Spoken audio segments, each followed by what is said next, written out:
Hi friends, இன்னைக்கு நம்ம ரவை பாயாசம் எப்படி பண்ணுறதுன்னு பார்க்கலாம். இது ரொம்ப குயிக்காக 5 மினிட்ஸில் செஞ்சு முடிக்கிற மாதிரி ஒரு ரெசிபி தான். வாங்க பார்ப்போம். ஒரு சாஸ்பேனில் 2 ஸ்பூன் நெய் சேர்த்துக்கோங்க.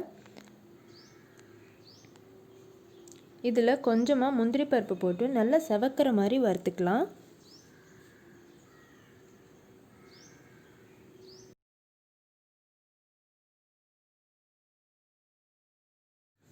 அதே பேனில் உலர் திராட்சை போட்டுக்கோங்க. இதையும் லைட்டாக செவக்கிற மாதிரி வறுத்துக்கலாம்.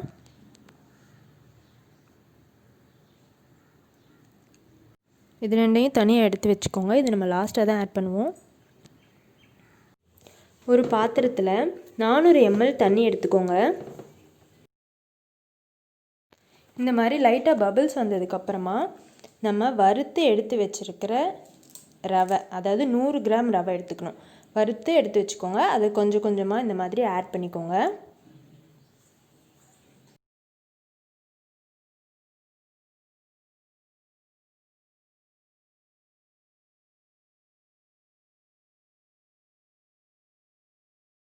நல்லா மிக்ஸ் பண்ணிக்கலாம்.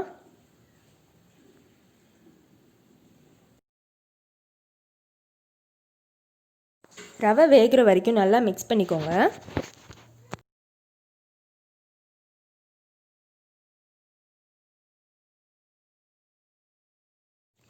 இந்த மாதிரி பபிள்ஸ் வந்ததுக்கப்புறமா நல்லா காய்ச்சின சூடான பால் ஒரு 3/4 லிட்டர் ஆட் பண்ணிக்கலாம்.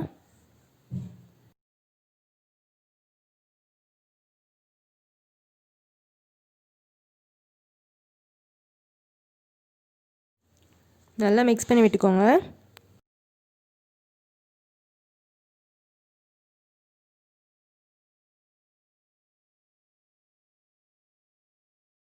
அந்த பாலோடு சேர்ந்து ரவை நல்லா வேகட்டும். நல்லா வெந்ததுக்கு அப்புறமா 200 கிராம் சுகர் எடுத்திருக்கேன், அதை ஆட் பண்ணிக்கலாம்.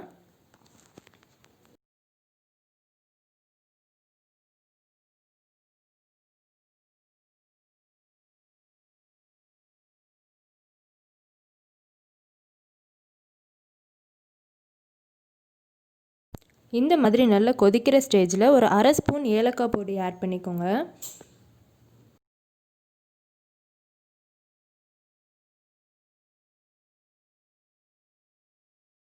அப்புறம் நம்ம ஆரம்பத்திலே நெய்யில் வறுத்து வச்சுருந்தோம் இல்லையா, முந்திரி உலர் திராட்சை, அதை மிக்ஸ் பண்ணிக்கலாம்.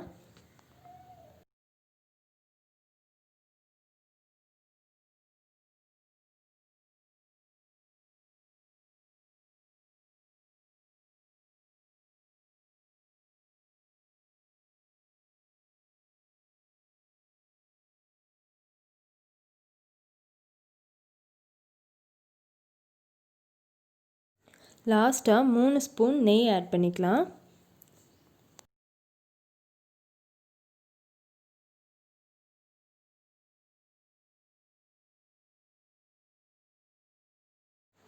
அவ்வளோதான், நம்ம சூப்பரான பாயாசம் ரெடி ஆயிடுச்சு.